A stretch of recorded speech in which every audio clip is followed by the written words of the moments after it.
नाही, आता याच्यामध्ये ही जी यंत्रणा आहे, मतदार यादीची यंत्रणा वेगळी आहे. ही ॲक्च्युली आम्ही फक्त ती यादी अडॉप्ट करतो. आम्ही फक्त ती जी यादी ती अडॉप्ट करतो. एक पर्टिक्युलर डेट ठरवतो आणि त्या डेटला ती यादी आम्ही अडॉप्ट करतो.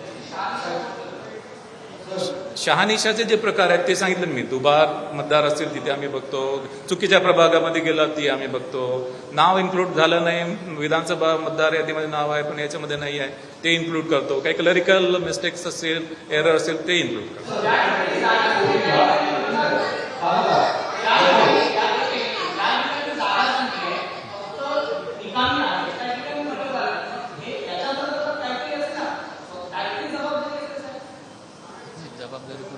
जबाबदारी जी आहे त्याच्यामध्ये प्रत्येक प्राधिकरणाची जबाबदारी जी निश्चित केलेली आहे. राज्य निवडणूक आयोगाची जी रिस्पॉन्सिबिलिटी ती राज्य निवडणूक आयोगाची आहे. भारत निवडणूक आयोगाचे जे अधिकार आहेत ते भारत निवडणूक आयोगाचे.